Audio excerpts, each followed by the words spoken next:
And let's begin with a word of prayer. Dear Father in heaven, we are so thankful for this morning. We invite your presence through thy Spirit to be here, to instruct and guide us.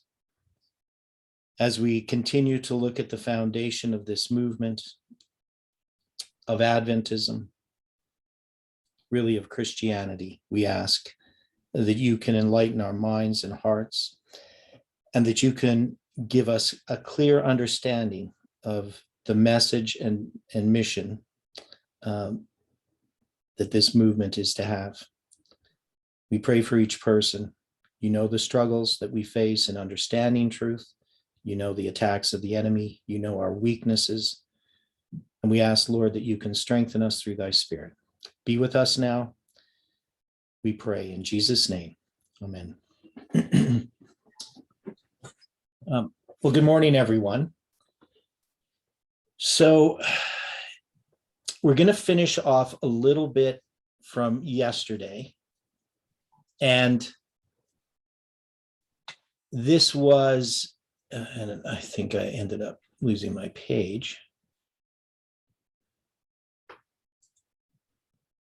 Okay, so there was this question regarding the third woe that we had looked at. And there's a brother AB, so that's who Jeff is going to respond to. And it's at the end of this here. Now, there are some other points that are going to come up, and I'm going to try to remember exactly where we were. I should have marked this.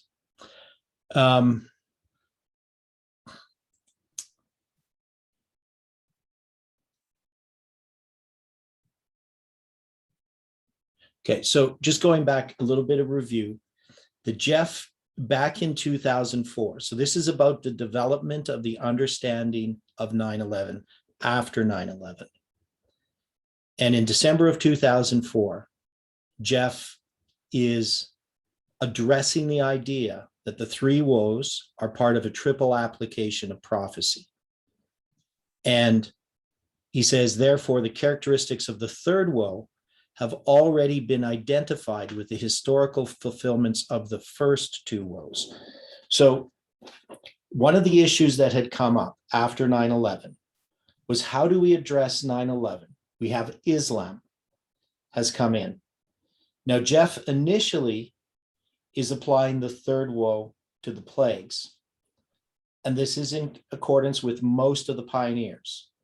Now, there's differences in the pioneers. At different times, they place the third woe differently. Sometimes they place the third woe as beginning on October 22nd, 1844, along with the seventh trumpet. They don't distinguish it as something within the trumpet itself that occurs at a different time. Other times, they tie it just to the plagues, or sometimes to the plagues and the second coming. There's also implications that it's connected to the Sunday law. That it's something that happens in connection with the third angel. So there is this this varying views that don't seem to be solid. Ellen White says nothing specifically about the third woe, though she seems to place some of that language in connection with the trumpets and so forth with the Sunday law. And the problem then is that within Adventism, we have this very mixed up view about the trumpets. So what was happening at this time, prior to this, 2003, is people are suggesting that the trumpets are going to be repeated, and Jeff isn't going to accept a repetition of the trumpets. But he doesn't know how to place the third woe in that context. To us, it's quite simple now. We can see the triple application of prophecy. But it's not really until 2004 that Jeff develops this idea, which comes from Lewis F. Weir. The idea of triple application of prophecy is something that Lewis F. Weir, he creates that expression, that phrase. But but demonstrates it from the scriptures. So now Jeff is going to use this and say, therefore, the characteristics of the third woe have already been identified within historical fulfillments of the first two woes. Now, this is another important aspect of understanding how Jeff looks at prophecy.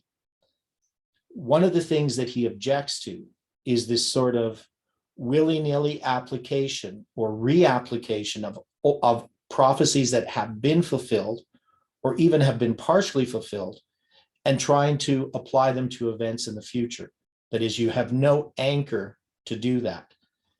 What we understand and what Jeff understood was that we have a repeat of history, which is much different than a reapplication of a prophecy.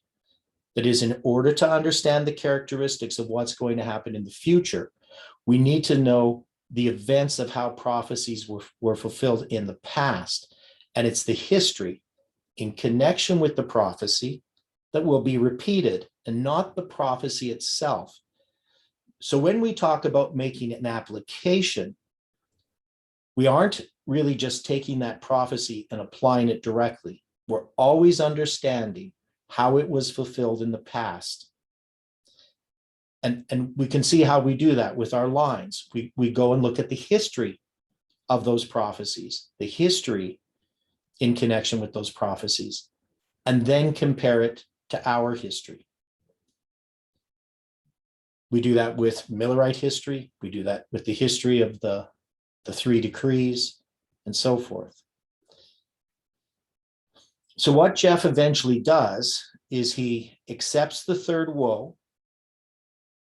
as being 9/11, though he does have it kind of starting earlier, which we will see as we go through some of this. Now, I know, many of you have been watching the videos. Some people may be watching this video, haven't seen all of the videos. And it's a lot of videos to watch to go over the foundation of this movement, the foundation of Adventism.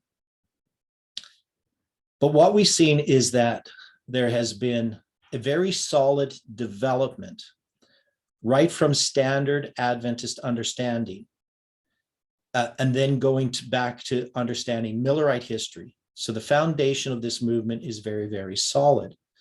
But what we start to see after 9/11 is that more people than Jeff, a lot more people, start to contribute to the message as the message begins to expand after 9/11. And Jeff has to sort through all of this. He has to take different ideas that people are presenting in these newsletters, these various new letters that people write him, and he responds to them. And sometimes people have interesting ideas that aren't always correct. And Jeff has to sort through this. He has to decide what it is that he wants to respond to. Obviously, he's not responding to every single letter that he gets. Now, there's always this tendency within Adventism, at least from my perspective, for the sensational.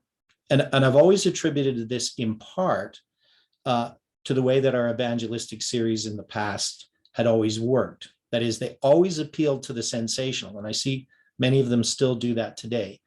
They're going to have things that are in the headline in the news as bait to catch people and bring them into Adventism. And what that tends to do is it brings in, whatever kind of bait you use that's going to determine the type of fish you get. And so we end up getting a lot of people who are really interested in sensationalism. Of course, they come into the church and find the church isn't interested in sensationalism generally. So they tend to be at odds with the church. And so they have a number of options. One is they can just settle down, develop friendships, become nominal Adventists. Sometimes they just leave the church right away, go somewhere else, chase after some other sensational idea. And sometimes within the church, they continue to promote sensational ideas. They may see the church as in some kind of apostasy because they don't accept whatever sensational ideas they have. And so Jeff is in this environment of Adventism that we're all in. And so he has to sort through a lot of this. The thing about Jeff is he has this spiritual discernment that God has given him because he is following the method that Miller has given. Jeff is very open. He's not controlling. He knows that God is in charge of truth, and this is how he is functioning and operating. So he's cautious. He doesn't move quickly. We don't see, 9/11 happen, and the next thing you know, Jeff is saying that the judgment of the living has begun. He's not operating in this sensationalism. Yet that is all around him. And we're not going to see that he firmly establishes the idea that the judgment of the living began at 9/11 until really until 2006. So, and even then it's going to be quite a bit later. So we'll see, probably not even 2006, 2010 actually. So it's going to be 2010. He's going to be struggling with this idea. It's going to be 2006 that he really establishes that 9/11 is the third woe. But he's looking at this and trying to sort through it. So we know the seventh trumpet sounded October 22nd, 1844, and now Jeff is sorting through that. So just kind of as a review, we can see he has this triple application of prophecy, and therefore the characteristics of the third woe have already been identified. Now, in this response here, he's going to go through all of these different things that have happened. He's going to go back through the fall of Western Rome, through the trumpets a little bit. The first two woes bring both aspects of Rome to their end. In the first four trumpets, Western Rome is brought down, and in the first two woes, Eastern and Papal Rome are brought down. Modern Rome is represented in Revelation 16 as having three parts: the beast, the dragon, and the false prophet. All three of these entities are brought down in the end. The third woe has the characteristics of the first two woes. We should expect the third woe to bring down Rome in a threefold fashion. Now, when we talk about modern Rome, who is he saying that modern Rome is?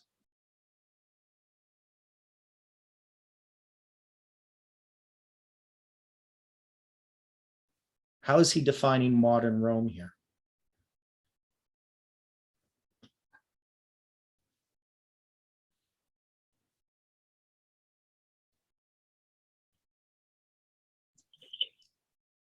He's using the combination.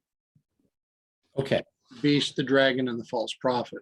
Yeah, so he's taking this Babylon the Great, Babylon, the city, being these three different parts. Now, how have we seen modern Rome, at least presently? Because right now they're, or at least in the past, maybe now they are sort of combining. But didn't we sort of see that modern Rome was the papacy, and that the armies of modern Rome were the United States? And that in that sense, the United States is part of modern Rome? In that sense. Yeah. But I don't think we generally see that all three of these together are modern Rome.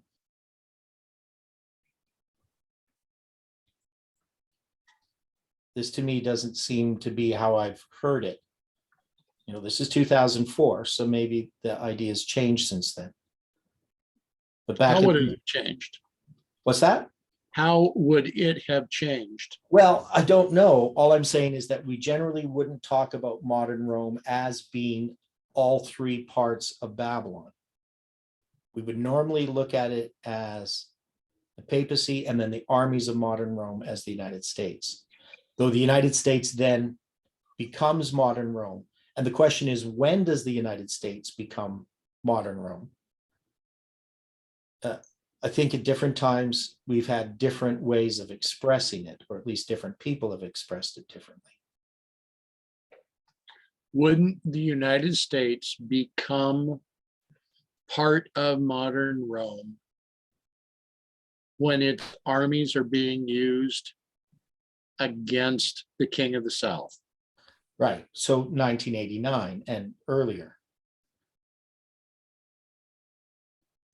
I would almost say 1989 and after. Okay.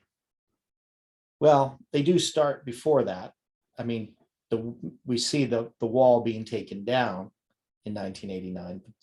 Reagan and the Pope started working together before then. So they put this military and economic pressure on the Soviet Union. Now, the other point is that we know about Revelation 17, the five are fallen, one is not yet come, and when he comes, he must continue a short space, right? And then you're going to have the eighth, he's even of the seven, right? So you have this progression that occurs with these last three. And really, I mean, it depends how you count the last, I mean, the sixth is the United States, the fifth and the eighth are the papacy, and the seventh is the UN. Now, we know that there's also the 70 years, which are the days of one king. This goes back to our studies in Ezekiel, where we were looking at Isaiah and we were looking at Tyre. We've seen some recent studies that Daniel Fontenot did on this. And we can see that these, in some ways, are all interrelated. And yet they're also enemies of each other. The United States has been, through most of its history, a Protestant nation opposed to Rome. The goals of the globalists, of the Illuminati, of these other groups, they're secular in nature and atheistic. And then you have the papacy, which of course is definitely not atheistic, but it's a satanic power that is in the guise of Christianity, that most people would think of the Catholic Church as a representation of what Christianity is. So in trying to understand the role that the third woe has, who the third woe is bringing down, we know the first woe brings down Western Rome, the second woe, Eastern Rome. Now, so it's Eastern and Papal Rome are brought down in the first two woes, is what Jeff is saying. So modern Rome, he is saying, is going to be these last three powers. So we would have to have the third woe begin in connection with the taking down of these three powers. So I think that's sort of the argument that he's making. So one thing I guess we could say is the third woe could not start in the time of the United States. That is, it can't start in 1844.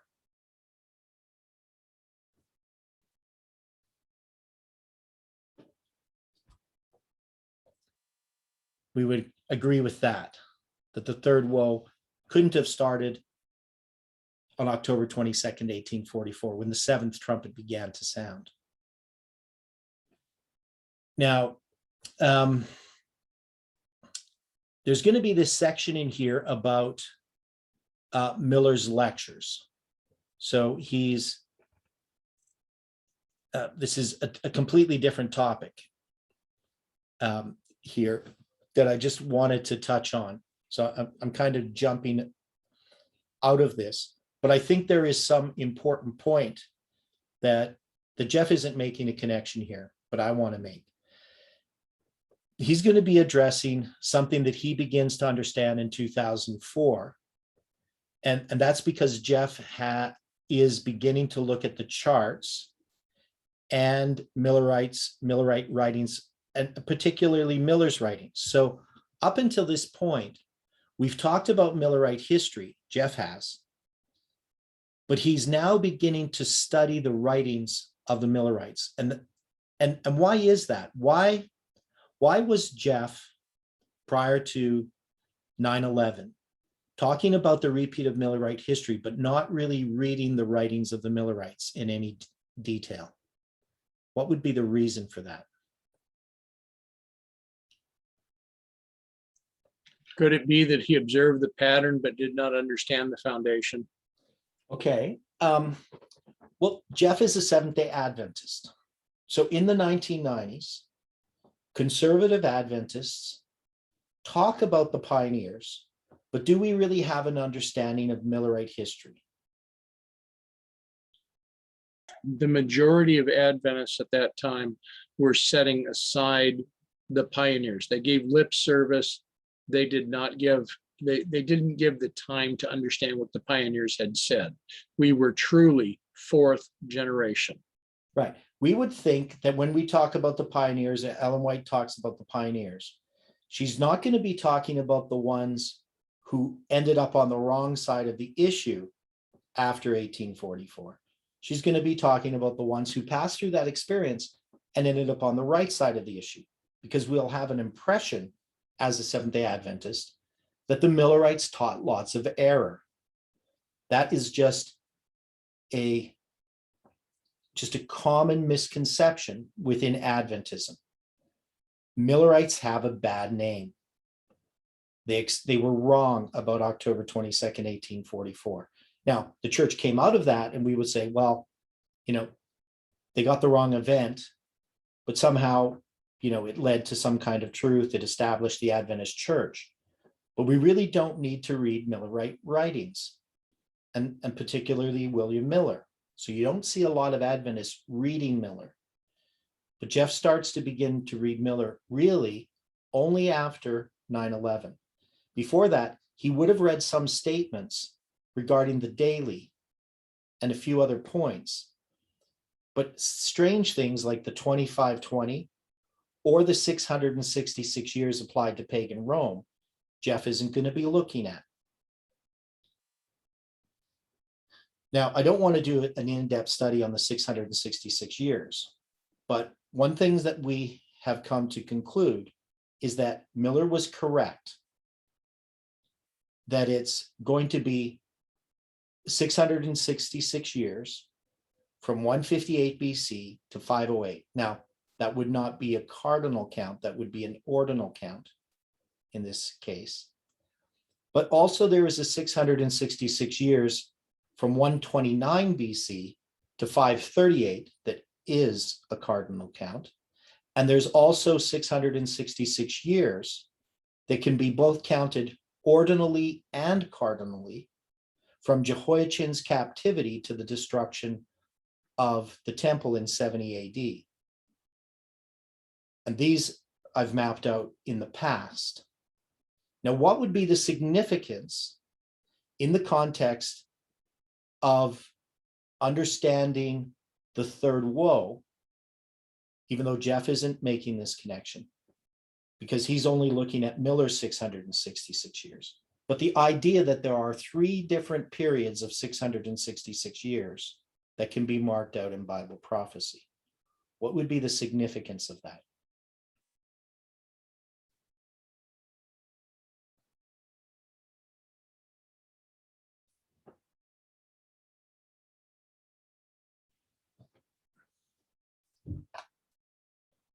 Triple application. Okay, so there is a triple application of prophecy that's there.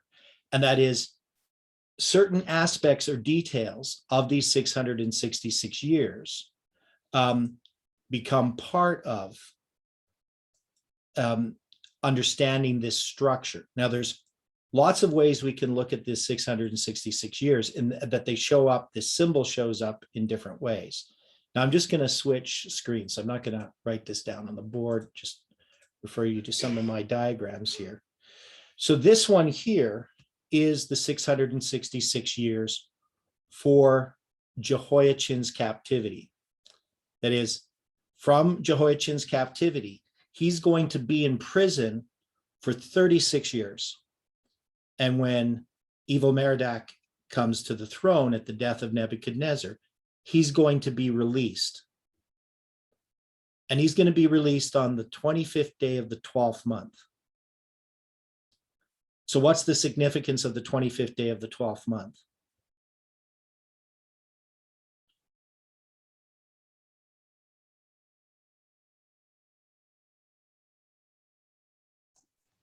Beside for our time, a literal situation. Well, yeah, we would connect it to December 25th. Correct? Okay. Even though Yes. it's not December, it's in March, but it's the 25th day of the 12th month on the biblical calendar, which ends up being near the end of the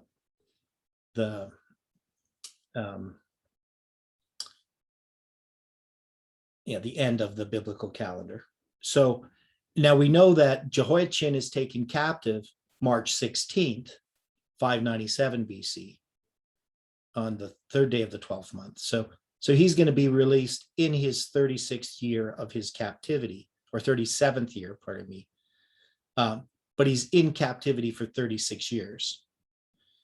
And then from the beginning of his captivity, we know that Ezekiel is going to be counting, in the years of the captivity. So, he talks about the 25th year of the captivity, for instance, in Ezekiel 40, verse 1. If you kept counting the way that he's counting, the 666th year of the captivity is 70 AD. So the destruction of Jerusalem in 70 AD, the destruction of the temple, happens 666 years after Jehoiachin's captivity. Now, it happens on the 10th day of the 5th month, and Ezekiel is marking the 10th day of the 5th month for the destruction of the temple that happened in 586 BC. So we have this connection of Ezekiel in how he counts the years of the captivity and the prediction of the 10th day of the 5th month. He, in a sense, is predicting the destruction of the temple in both 586 and 70 AD. Now, I'm just going to go here. This is just another depiction of it. That's the same thing, just a little bit simplified. There's a whole bunch of charts I have on the 666 years. So this one here, I have, it looks a little bit confusing. It's kind of all these different lines and circles. And what you have here is I have the 1260 to 538 marked in here. So I have some extra things. But you're going to see there's a 666 years from 597 to 70 AD. And then the 666 years from 158 BC to 508. And I put an I by that, meaning it's inclusive. And then I have the 666 years from Judean Independence in 129 BC. That's going to end in 538. So what are these different 666s representing? The first one, from 597 to 70 AD, what does it do?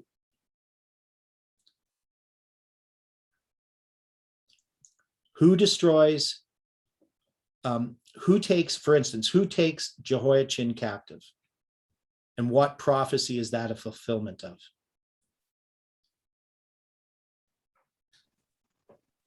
Babylon, So that's Babylon. What prophecy? Leviticus 26. Yeah, so it's the third 7 times that talks about besieging them in their cities, right? So that's Jehoiachin's captivity. And then 70 AD, we know that's Rome. And what prophecy is that a fulfillment of?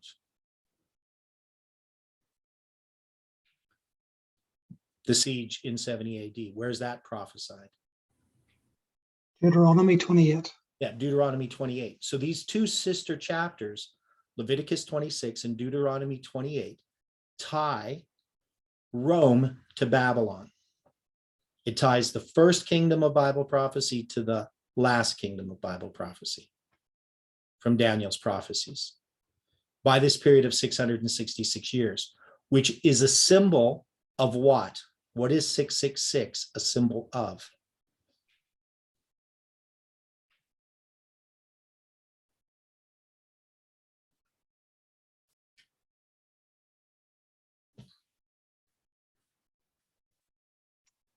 Well, Revelation refers to the man of sin. The Okay. beast. So the man of sin. Yeah, so that's applying it to the papacy. So we know, all Adventists know it's applied to the papacy, but it comes from Babylon. And so what is it that connects the papacy to Babylon? What does this 666 represent?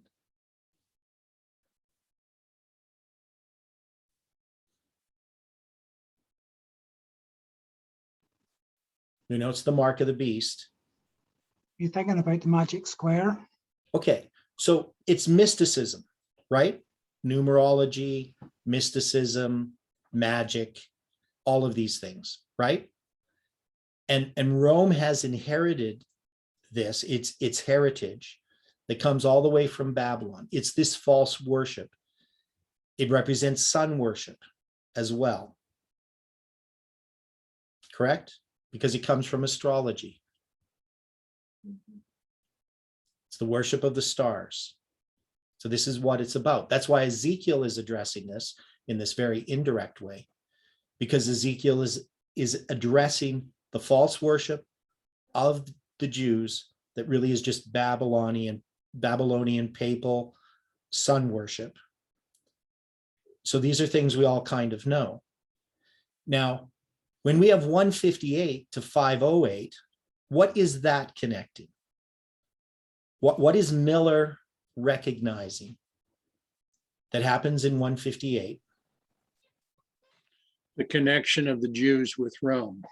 Okay, so we have the Jews connected with Rome, okay, and then we have 666 years going to 508. Now, what have we come to establish that occurred in 508? What date really marks 508? That the Millerites wouldn't have understood that happened in 508, but we now attach it to 508. At least we believe that the evidence puts it there. The baptism of Clovis. So the baptism of Clovis happened in 508 on the 25th day of the 12th month, on Christmas Day. So that's, of course, on the Julian calendar, not the biblical calendar. But can we see that there are some of these numerical connections between these dates and these structures? And then what we're going to have, we have that 36 years, which I didn't mention as well. So we have the 36 years at the beginning of the 666 and the 36 years at the end. And this 36 is going to show up. 468 is divisible by 36. How many times?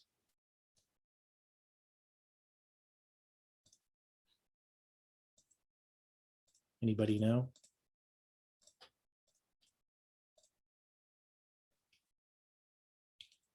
So you get to 70 AD, that Jerusalem is destroyed. See this period of 468 years?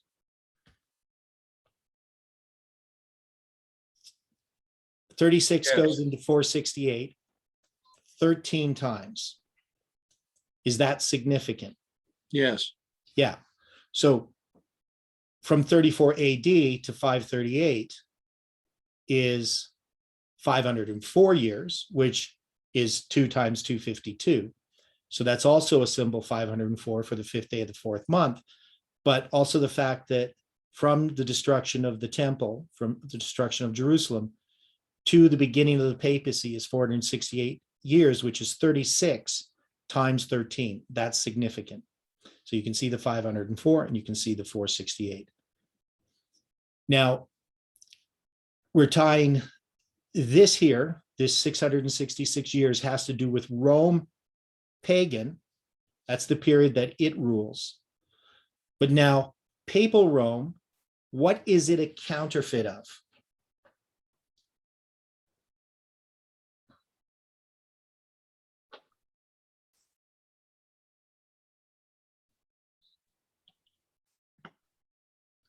Okay, what is pagan Rome a counterfeit of?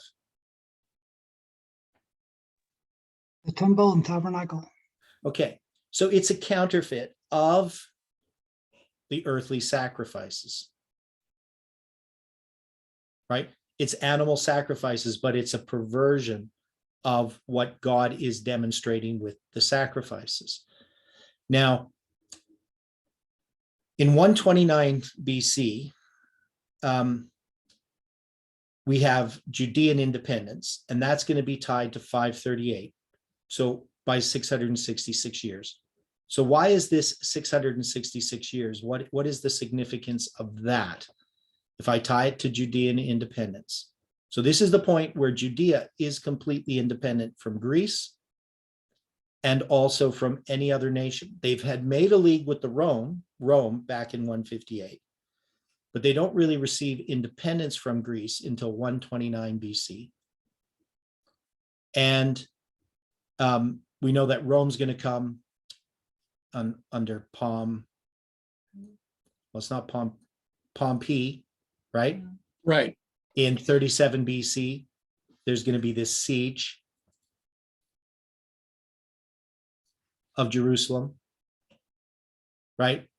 So they're going to be under Rome in this period of time. But why do we place significance on this period of 666 years? What is it about? Because one is you're dealing with Rome, pagan Rome, going to it, and literal Jerusalem, the literal Jews, the land of Judea. But now in 538, what do you have?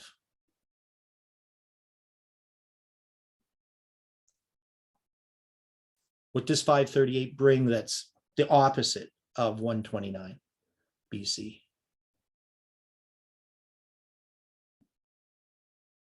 And remember, the cross brings us from literal to spiritual. You have the false temple worship being set up by that point. Okay. But I think the main point is the persecution. So here, literal Jews are completely independent, but they're going to become under bondage to pagan Rome. That's going to happen. But at the end of this 666 years that they gain their independence, they're actually going to be under bondage now. Spiritual Israel is going to be under bondage to papal Rome, right? So all of these things are giving us details, and they are attached to time periods. But can we say that Rome, papal Rome, is a triple application of prophecy? And if we do that, what is the prophecy that they're a triple application of? What is Rome? Who represents papal Rome? It should be a simple answer. Who typifies papal Rome?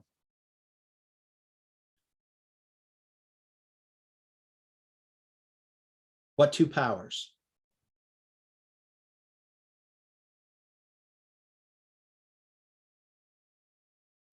What titles does Revelation give to papal Rome? Is it Babylon? Yes. Yeah, so Babylon typifies papal Rome. Does pagan Rome typify papal Rome? Yeah, so it's a triple application of prophecy. That is, we can take Babylon and pagan Rome, and we can see that they're combined to what's going to happen by the power of papal Rome. Now, papal Rome rises in 538, and they're going to tread underfoot the holy city 40 and 2 months. Does Babylon tread underfoot the holy city?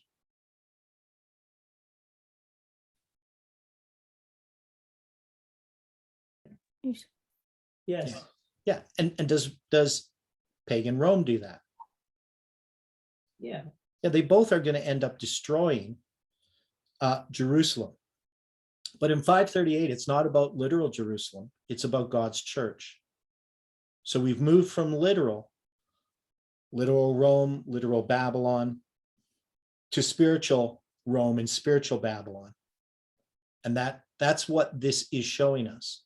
So we see that we have throughout the Bible, all of these different triple applications of prophecy. Now, what we're not doing here is we're not reapplying prophecies. That is, we don't go back and take the Old Testament prophecies and just reapply them. The prophecies have their proper place in their historical fulfillment of events, but we can take the history connected with the fulfillment of prophecy and see that it typifies events that happen later, even events that are also specifically prophesied about. That is, it adds detail.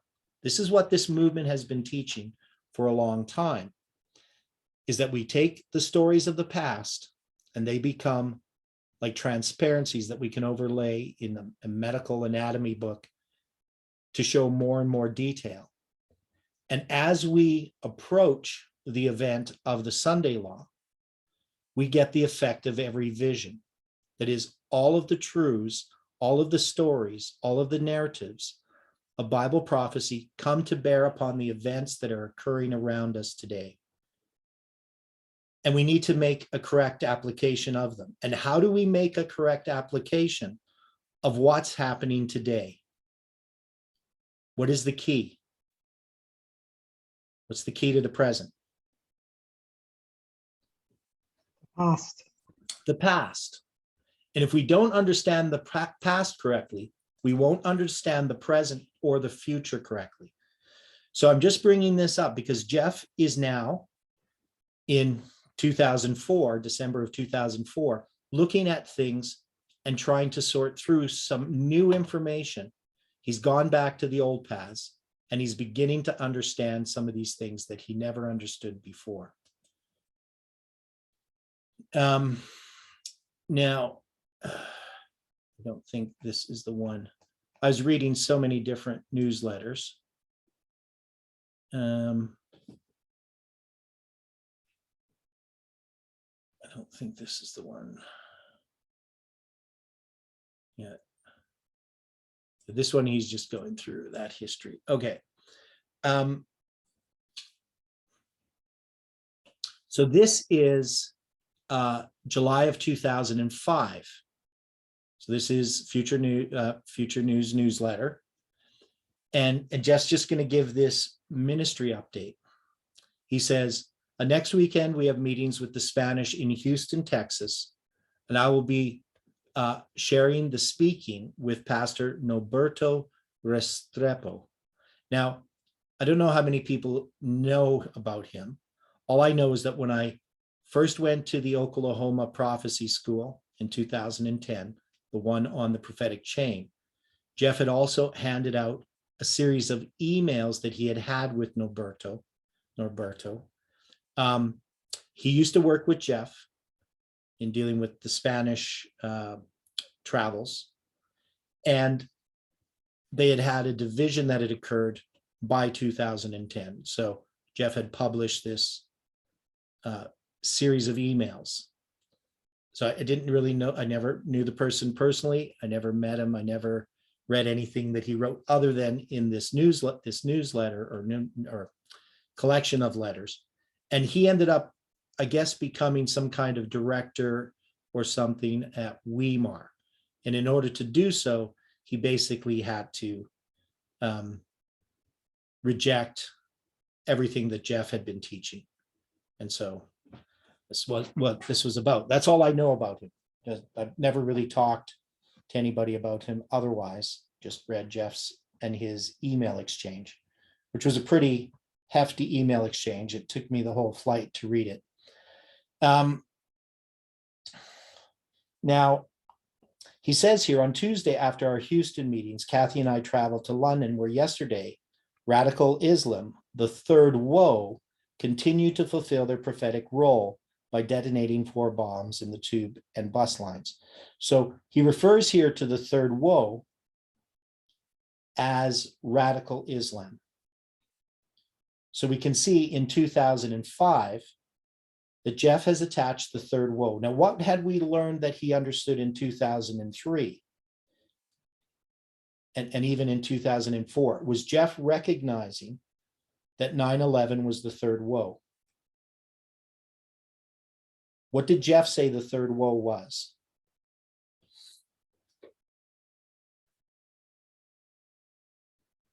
The Sunday law.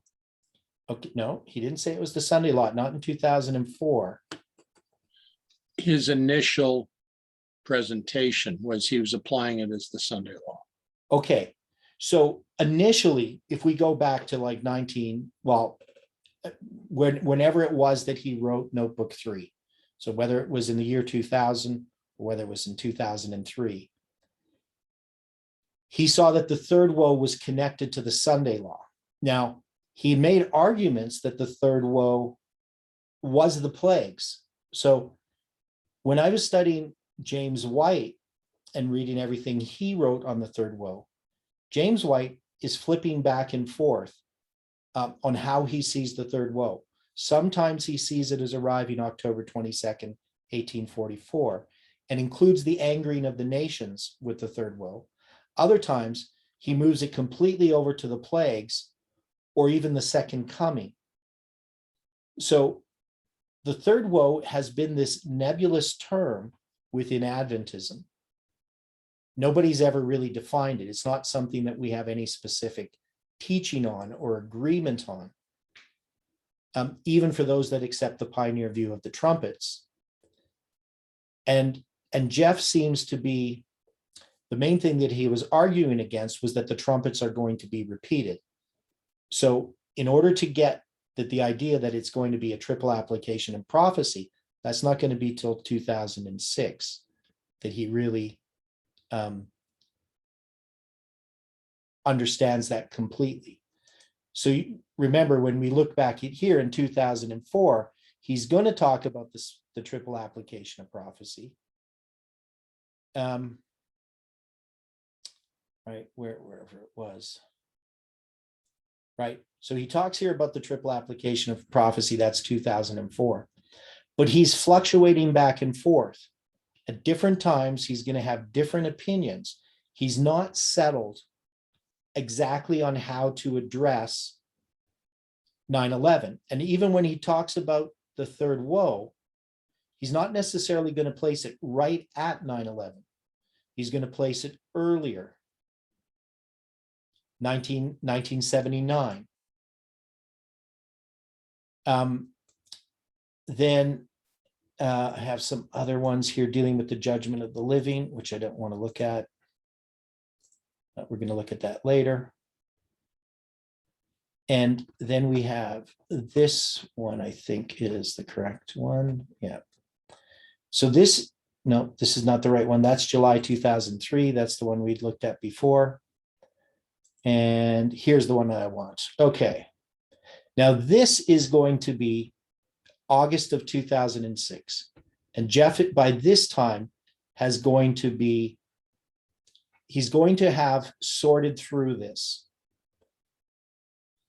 He says, why do I believe the third woe began on September 11th, 2001? So this is the first time I can get him specifically saying that the third woe begins on September 11th, 2001.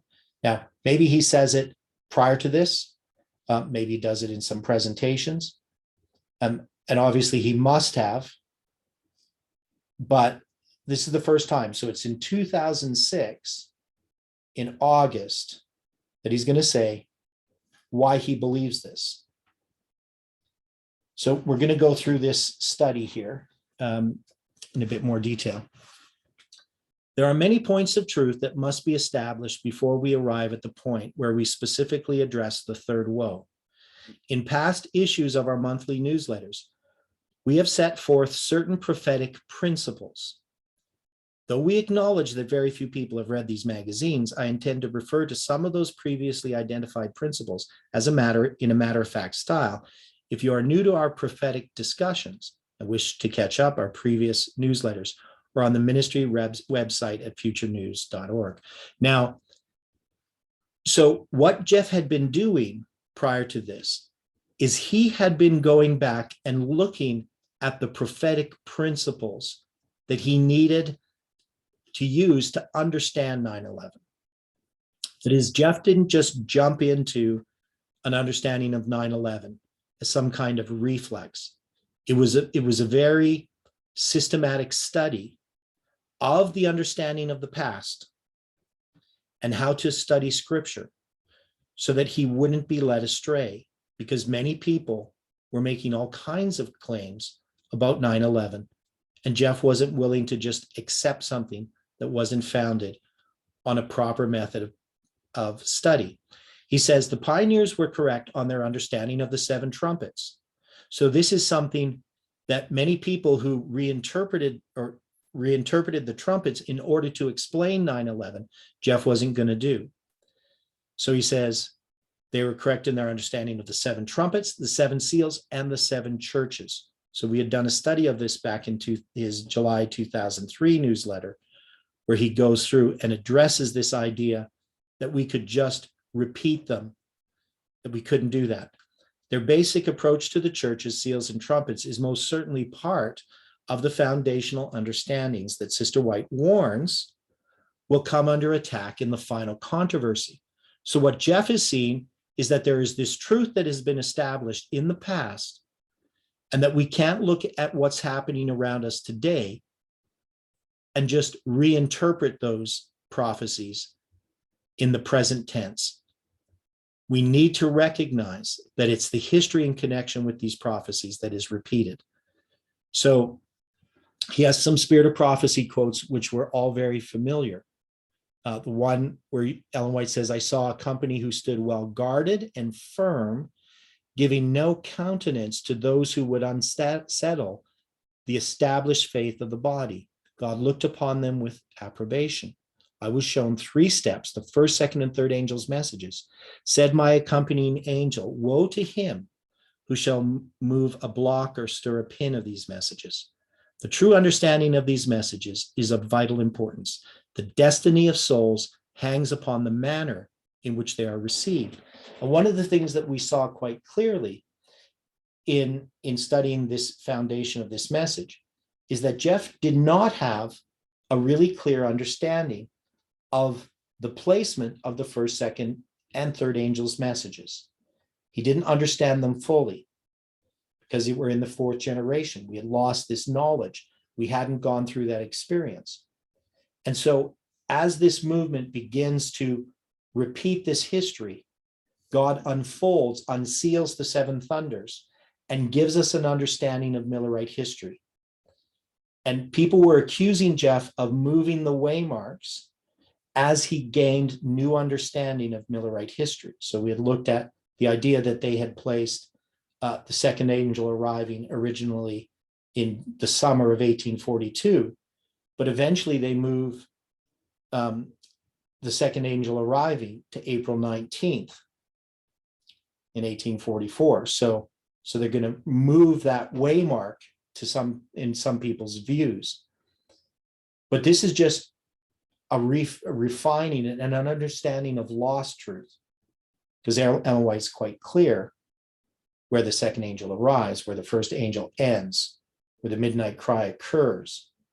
But these weren't things that were understood by this movement. They took time for them to come to our understanding. Really not until 2014 did we have an understanding of the midnight cry where it occurred. And then 2015 and 16 developed the understanding of midnight. I was brought down through these messages and saw how dearly the people of God had purchased their experience. And, God had led them along step by step until he had placed them on a solid, immovable platform. Now, we can look at Millerite history. Has God led this movement step by step and placed us upon a solid, immovable platform? Have we seen that in this examination of the foundation of this message? Yes. Yeah. Yes. Yeah, and it's quite profound, really, to see how God led this movement. And we know that some, of course, rejected that foundation. And in trying to reject July 18th by itself, they couldn't do that without rejecting the foundation of the message. They had to reject everything.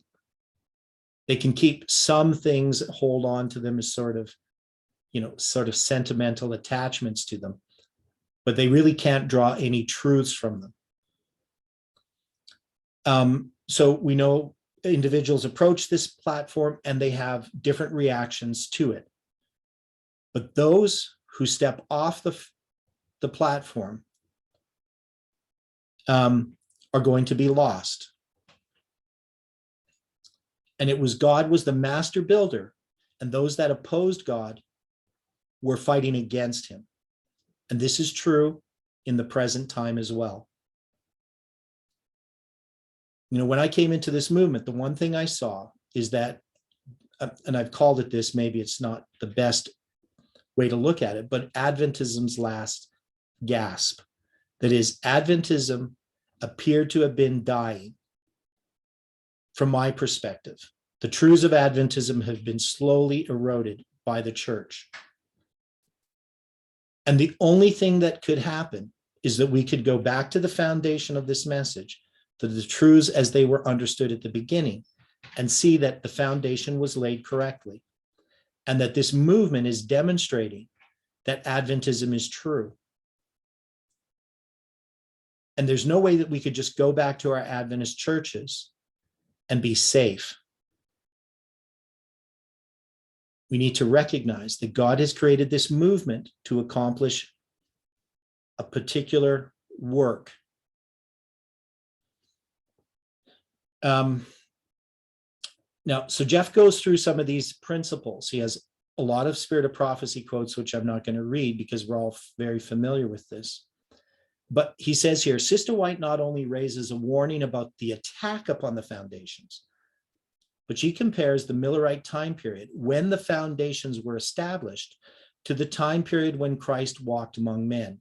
She emphasizes that in both the days represented by John the Baptist through Pentecost, and the days represented by William Miller through the disappointment of 1844, we see a purification process brought upon God's followers that is used, among other things, to gather a remnant of people together as God's dispensation changes.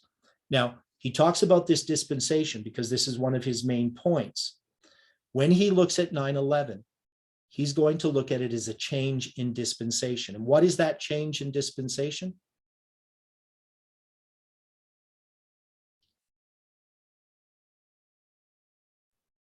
The judgment of the dead to the judgment of the living. Right. We move from the judgment of the dead to the judgment of the living.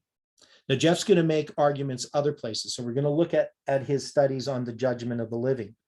So it's quite interesting. So I'm kind of jumping ahead to some of our future studies.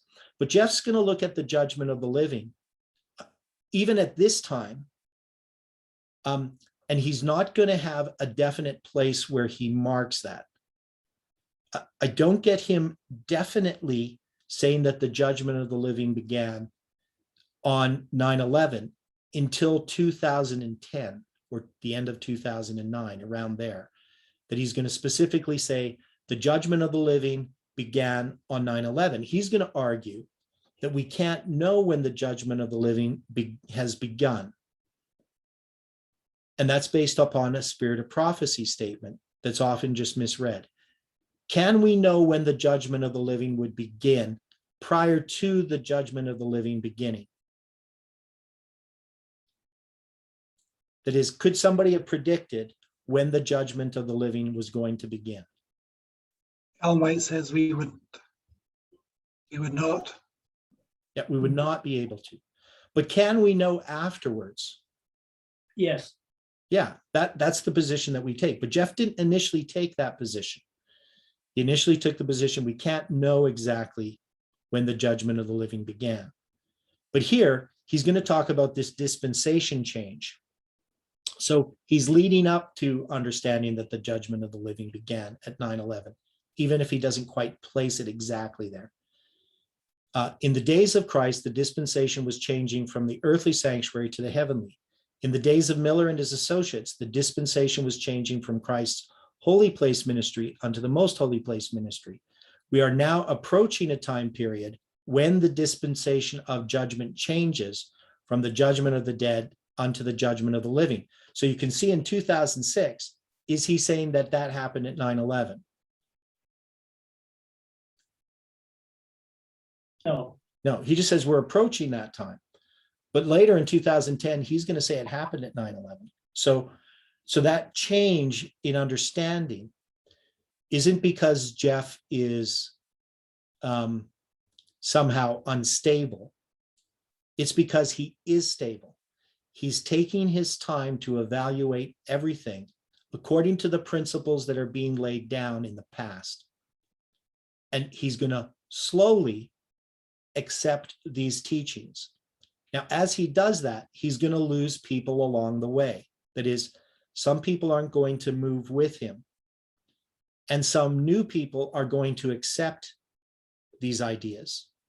So as Jeff's ministry goes through the years, there's going to be many people who are attached with this movement as individuals who eventually just leave the movement. And so we didn't have a major move away from the movement until 2014. I mean, people left the movement as individuals, but we had all these ministries that in 2014 left.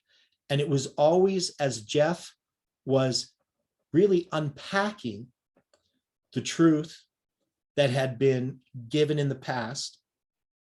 And when people were confronted with certain things that they couldn't accept, then they would leave the movement. And that's always going to happen when light is being unfolded. There are those that love darkness rather than light because their deeds are evil. And especially in a change of dispensation. So he says, we are now approaching a time period when the dispensation of the judgment changes from the judgment of the dead unto the judgment of the living. Both the history of the Millerites and of the history of the days when Christ walked among men illustrate that a purification process takes place in connection with the change of dispensations. The stories of Moses and Noah are also histories when a dispensation was changed.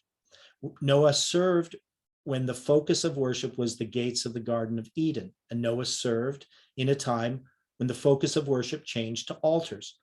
Moses served when worship changed from altars unto the earthly sanctuary. In both stories, we find that a purification of God's people took place during the change of dispensations. Upon the testimony of two, a thing is established, and we have just considered that the time of Noah, Moses, John the Baptist, and William Miller were times which identified a purification process that is brought upon God's people during a change of dispensations. This is the testimony of four, not simply two. That being stated, we are still attempting to discuss the pioneer understandings of the seals, trumpets, and the churches in the book of Revelation. The pioneer understanding of the trumpet, seals, and churches was built upon long-held and well-recognized rules of prophecy that were considered to be accurate by a good part of the Protestant world. And it was the Protestant world in the time period when the Protestant world still remembered what the distinctions between Protestant and Catholic are. Plus, the pioneers had William Miller's rules of interpretation, and Miller's rules are still valid. They are still easily defendable. They have also been endorsed by inspiration. So Ellen White talks about this, endeavoring to lay aside all preconceived opinions and dispensing with commentaries. He, Miller, compared scripture with scripture by the aid of the marginal references and the concordance. And this is what Dwight has shown that we can do. We don't need all these commentaries. I mean, sometimes there's information we need from dictionaries and so forth, but they have to refer us back to the scriptures. He pursued his study in a regular, methodical manner, beginning with Genesis and reading verse by verse. He proceeded no faster than the meaning of the several passages so unfolded as to leave him free from all embarrassment. When he found anything obscure, it was his custom to compare it with every other text which seemed to have any reference to the matter under consideration. Every word was permitted to have its proper bearing upon the subject of the text. And if his view of it harmonized with every collateral passage, it ceased to be a difficulty. So we're very familiar with Miller's rules. And we know that we're going to be following these Miller's rules. So she sort of lays some of this out. So she says, link after link of the chain of truth rewarded his efforts as step by step he traced down the great lines of prophecy. Angels of heaven were guiding his mind and opening the scriptures to his understanding. And we believe that this is the case with Jeff as well. Now, was Miller free from all error in his understanding of scripture?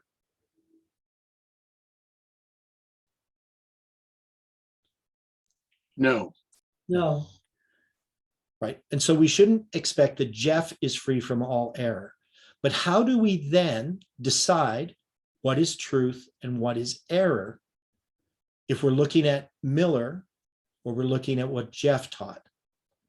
Because when there's the errors in Miller's writings, what is the nature of those errors? I know that maybe is an obscure question. But what kind of errors did Miller make? We've pointed this out in the past.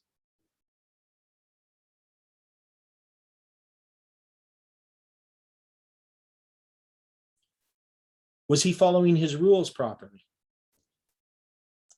not in all cases. Okay, well, maybe not in all cases, but for the most part, yes. And that wasn't really the problem of why he made these mistakes. What was the problem? Where did he think he was in the line of prophecy?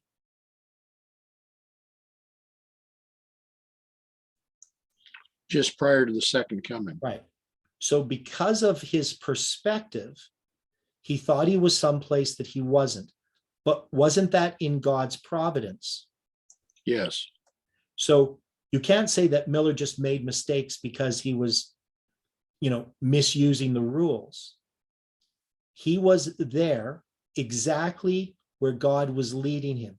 God didn't open to him the understanding of everything because that wouldn't have been best for him to know. And this is true of Jeff as well. God leads us on step by step. He gives us sufficient light for our feet. He doesn't show us the end of the path all the way, but we can have light for our feet all along the path. And how do we do that? How does the light of the midnight cry shine all along the path?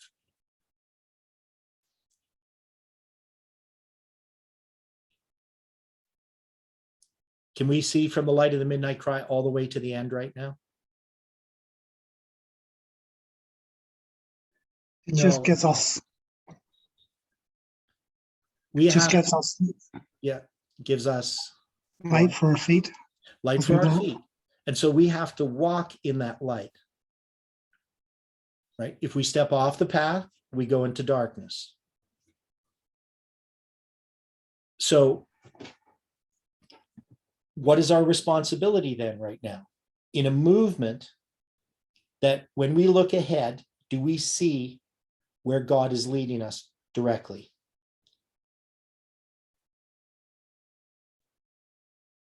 no, Yeah, sometimes it seems pretty dark, the future.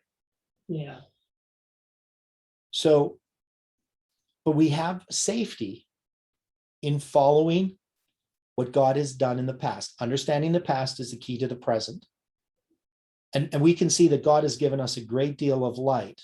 Now, I'm going to go to the whiteboard here before the end, because Heidi and I went through what I'd written yesterday.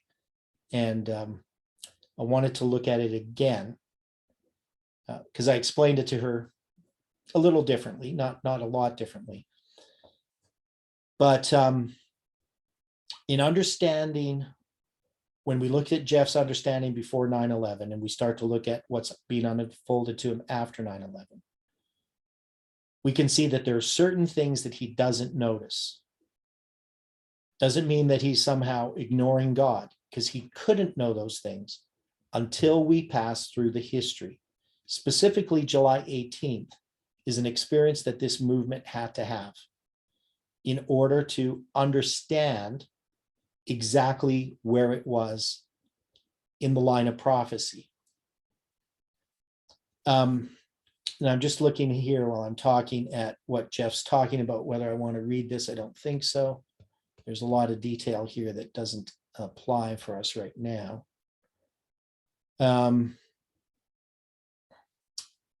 So they're all things we're familiar with. He says, Sister White ties all of these prophecies concerning the falling of the stars to the event that took place in 1833. To reject the pioneer position on the sixth seal requires an explanation of why the pioneers and Sister White so firmly identified that the falling of the stars in the sixth seal was fulfilled in 1833. So he was just giving the study on the seals, specifically the sixth seal. And we had this discussion that I've changed my position on where we are in the sixth seal. So I'm just going to go there again, remind everyone. So when we go to the seals and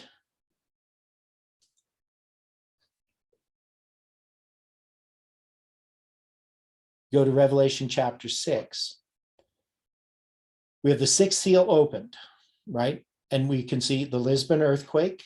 There was a great earthquake. The sun became black as sackcloth as hair, and the moon became blood. That's going to be the dark day in 1780. And then you're going to have the falling of the stars in 1833, which is what Jeff is referring to. And then what we do, and in one of my old Bibles, I have written, we are here between verse 13 and 14. But wouldn't the heaven departing as a scroll and all of these things that are being talked about here in the sixth seal be the events that are being anticipated by the Millerite movement?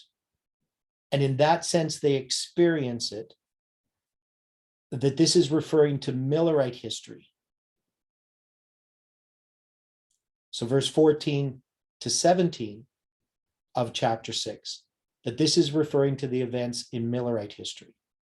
People understand what I'm saying. Anybody have questions on that? Because these are the events of the second coming. But this is the fear that the people face in light of the second coming. So hide us from the face of him that sitteth on the throne and from the wrath of the Lamb, for the great day of his wrath is come, and who shall be able to stand? And so I've always placed this as in the future, heaven departed as a scroll, etc. But can we see that these are actually the events of Millerite history in symbolic language?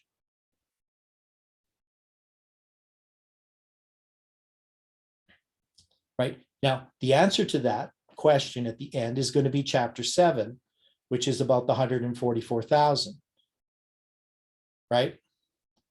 And then we're going to have the seventh seal open in Revelation 8. And I'm arguing that the seventh seal opens up on October 22nd, 1844, the same time that the seventh trumpet sounds. Now, most of us would say the seventh seal opening and the silence in heaven about the space of the half an hour. Typically, Adventists will attach to that to Ellen White's statement that we were 7 days ascending to the sea of glass, and say that that half an hour is a week, technically 7.5 days, but it says about the space of half an hour, and that's what that's referring to. But that's just an inference, and I think incorrectly drawn. Anybody have comments on this? That we can see that the seventh seal and this silence in heaven refers to the Day of Atonement, to the time that we're in the judgment, that the high priest is in the most holy place, and not a reference to heaven being emptied.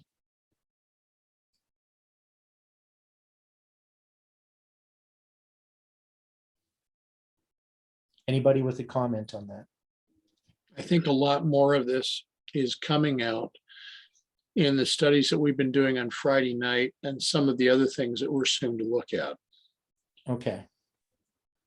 Now, and I wondered about this. I wondered, well, why have Adventists got this wrong all this time? But to me, as we start to look at the seals and the trumpets and the churches, we can see that there is a correct understanding for the first 6 for the most part, but it's the 7th that we haven't fully understood, because the 6th are past. And we're in the time of the 7th of all of these, the time of the 7th seal, the time of the 7th trumpet, and the time of the 7th church. And Jeff had made this statement that all the 6th had passed, which was one of the things that got us to look at chapter 6 and say, is he correct in saying that the 6th seal is past and that we're in the time of the 7th seal? Because that's what Jeff says. And the question was, did he just say that sort of inadvertently and not realize what he was saying? Because that seems to contradict what most Adventists would accept about the 6 seals, and that we're in the middle of the 6th seal. It's So- Yeah. It's the same thing as we were talking about understanding July 18th. As we're moving through the steps of it, the understanding of the 7th seal is becoming clearer. So it's nearly the same thing. I think. Yes, I think so. As we become closer to the end, we start to things come in sharper focus. We're closer to them. We start to understand them. But I think this idea where we just stop at the falling of the stars, I haven't thought a lot about it, but the question is, why did Adventism take that view?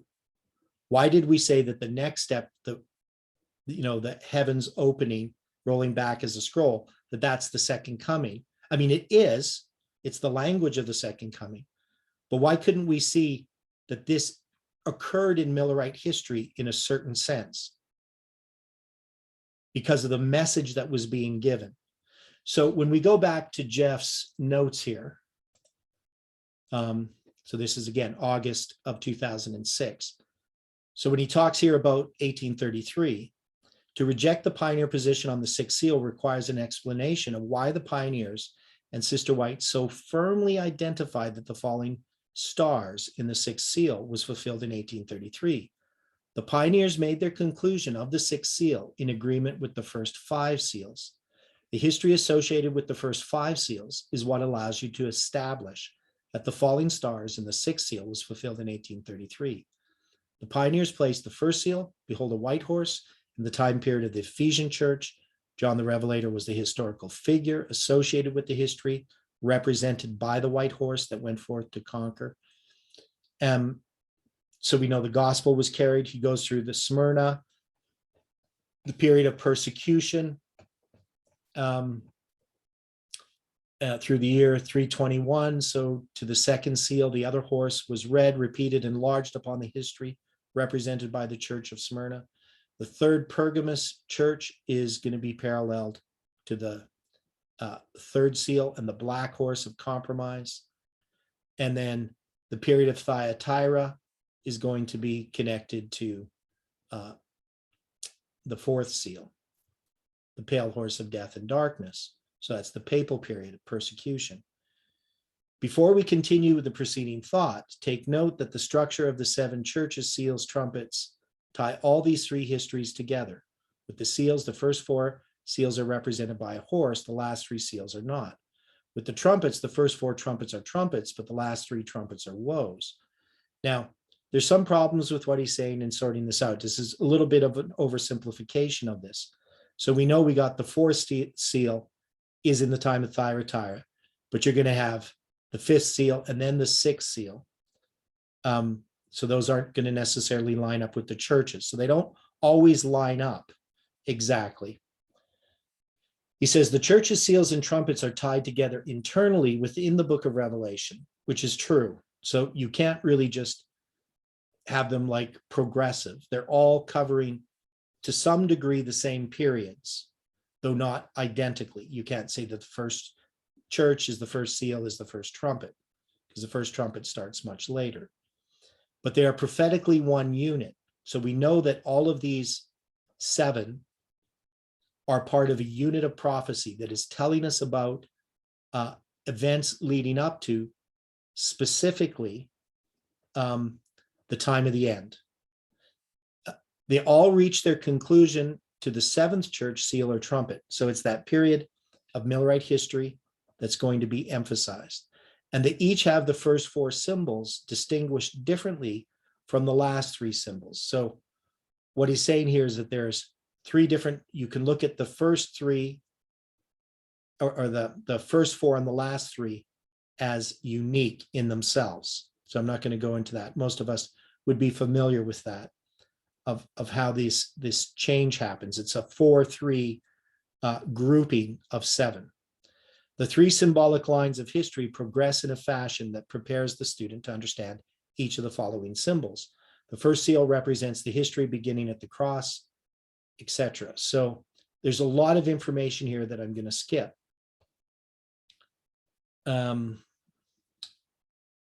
Prophetic lines repeat previous prophetic lines, and all the while they enlarge the light connected with that particular line of history. The seals need to be approached with a good understanding of repeat and enlarge, or among other things, we may develop an understanding of the seals that destroys the foundational pioneer understanding. So this rule of repeat and enlarge is something that he's talking about. Now, we can see repeat and enlarge is also the idea of the repeat of history is a type of repeat and enlarge. It gives us more and more details. It places upon a firm foundation. Now, he's going to go through some of Miller's rules and from Council's Writers and Editors that Ellen White wrote, where she talks about we're going to be using Miller's rules.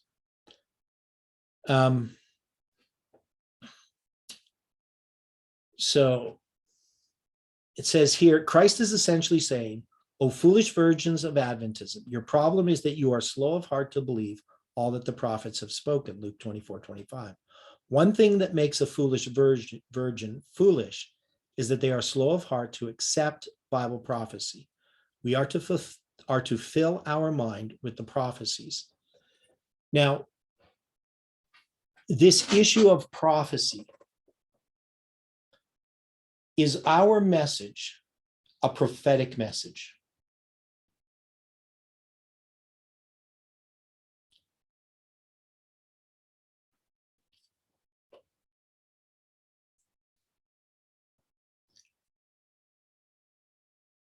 Can we somehow take the position that the prophecies are not that important, that what's more important is an understanding of the third angel's message? Is that even a coherent sentence? No, we don't take that position. We think prophecy gives us an understanding of the 3 angels' message better. Yeah. So even when we talk about the third angel's message, which many people just think is, because all 3 messages are righteousness by faith. That's something that we've demonstrated. That Ellen White doesn't apply just the third angel's message as being righteousness by faith. She says it is righteousness by faith in verity. And in that context, she means it is the fulfillment of righteousness by faith, which is given under the first and second angel's messages. Because you can't have the third without the first and the second. That is, But right? It means, Yeah. it means not without prophecy, because the prophecy is what anchors us to it. It shows us that we're actually moving through that period. And the problem with Adventism is that, you know, their prophecy stopped in 1844 and 1888, and nothing has happened between then and now. And then they take events that are happening and they just apply it willy-nilly, like you say, without having the anchor. They just say, oh, this must be it, or this must be it. Whereas we're following Miller's rules and the prophecy and letting our feet be guided as we walk through the history and as we see that God interacts with us. So it gives us a stronger relationship to God, because we can see him acting through the movement and acting through us as individuals, which gives us that character change. Yeah, it's part of his purification of a people. Yeah, So you can't have the righteousness by faith, the third angel's message, without the first and the second. And so you can't just say, well, those prophecies were important in the past, but they're not important now.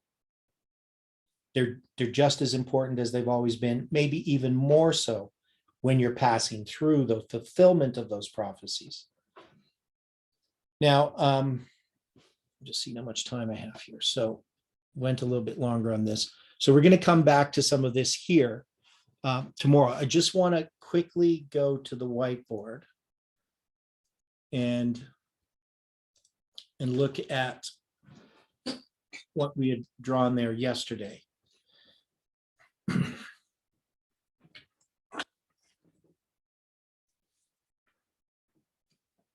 So this detail maybe I can explained it really well to Heidi yesterday. I don't know if I can do as good a job today. But what I've drawn out here, this is the big line. This isn't part of the big line, particularly 1989 and 11. These are part of the Sunday law. And we're saying the pioneers understood that the third woe began with the 7 last plagues, though sometimes they'll put the third woe over here and the angering of the nations as part of the third woe. Now, Jeff has placed the third woe in various places starting in 1979. And he hasn't always attached the third woe to the judgment of the living or to 9/11. So that's all going to come together, that the third woe, the judgment of the living, and the 9/11 are all going to be here. But we can also see that the third woe is a representation of the Sunday law. And I had a statement of Jess, and I'm going to have to find it again, where he talks about the 7 last plagues and the third woe, and that they're all attached to the second coming. That is, all of these events here, the close of probation, the loud cry, the Sunday law, are all events attached to the second coming. Now, the one point that I didn't bring out as clear as I should have is, remember, Ellen White, she compares the midnight cry to the loud cry. And that this is the second angel's message. Now, the fourth angel here, I'm just going to change it and call it the second angel. So the second angel is going to join the third angel, because the fourth angel, the angel of Revelation 18, is the second angel. And so Ellen White tells us that the parable of the 10 virgins will be repeated to the very letter. So this history, the Protestants and the Millerites being tested, the going forth of the virgins, and the tarrying time with the midnight cry at midnight, and then going into here, that's going to be October 22nd in 1844, going into the wedding, that this history is going to be repeated in connection with the Sunday law, because Ellen White places Revelation 18 at the Sunday law. So by implication, we would have to say that the third woe, which is tied to 9/11, and which is tied to the judgment of the living, that all of this is part of the Sunday law. Now, the problem then is, if Ellen White puts the midnight cry here, why does Jeff put the midnight cry in between 9/11 and the Sunday law? So when Jeff did this, this is one of the things we're going to sort out as we go through this, examining the foundation, is to understand why he did this. Because this doesn't agree with what Ellen White says. She would line up the midnight cry with the loud cry. But if we understand that as we approached the Sunday law, as Jeff approached it, he started to see that there was these other things connected to the Sunday law that is a repeat of history that occurs before the Sunday law. So that means we have a midnight cry that Ellen White says is going to be repeated in the loud cry. She parallels these two, but we're actually going to take the midnight cry and put it before the Sunday law. And we need to understand how come we're doing that. So as we sort out 9/11, that's actually going to give us the answer. Now, when we look at the big line, which Ellen White saw, she does have a repeat of history. But in some ways, her repeat of history is it's not clear, because she says the second angel comes again and joins the third, and it swells to a loud cry. So when does the second angel come in Millerite history?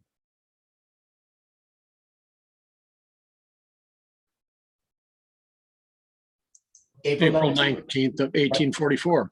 Right. So if the second angel comes here and the midnight cry is here, well, wouldn't the second angel's message then be the Sunday law?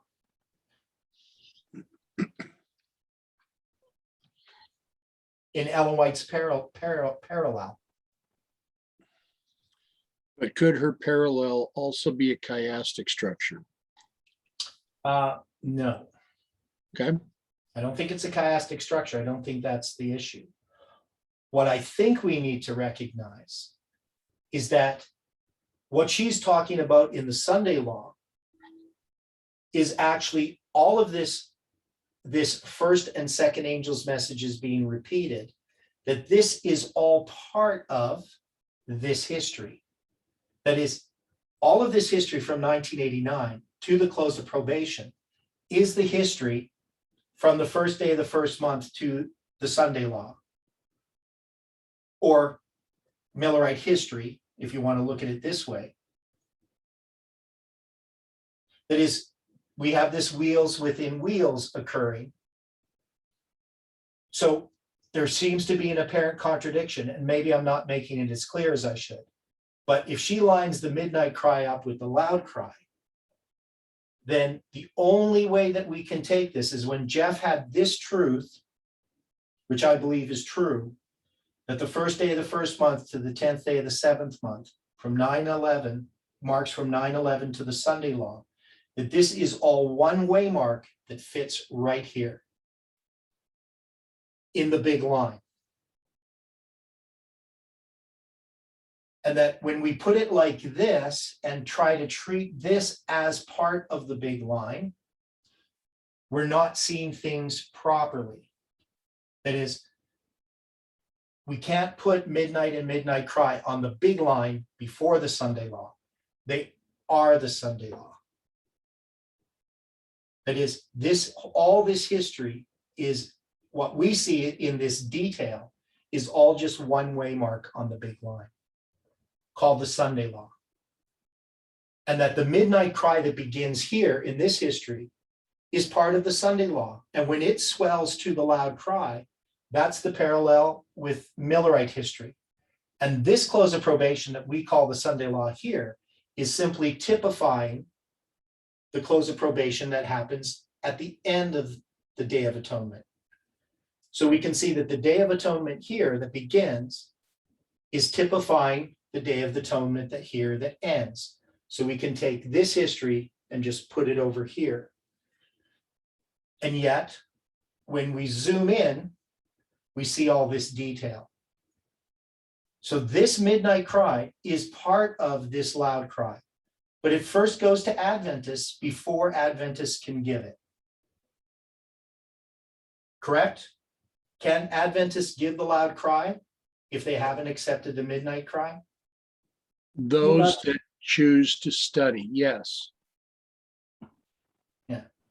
And so it happened in Millerite history, it has to happen in our history, but it happens internally before it happens externally. But that Agreed. doesn't take away what Ellen White is saying, that the midnight cry parallels the loud cry. No, that's a good explanation, yeah. Okay. Okay, so that's what I wanted to clear up from yesterday. So we'll take this topic up again. I'm going to try to find this other quote where Jeff connects the third woe and these other things to the second coming, as well as to our history. Okay. So sorry I went a little bit over time. Let's close with prayer. Dear Father in heaven, we are so grateful. We are thankful for the work that Jeff has accomplished, that you gave him to do. And we know, Lord, that we have to take up the work that you've given us to do, to continue this movement based upon the foundation that was laid. And we understand, Lord, that the burden is more than any of us can bear, but that you have gone before, that you've sent your Son, and that all these things are prepared and planned. Help us to walk in the light that is before our feet, to take up present duty and not to neglect it. We know, Lord, that when we look at ourselves, we see our insufficiencies. But when we look at you, we can see your strength and power to help us in our day-to-day lives and to accomplish these things.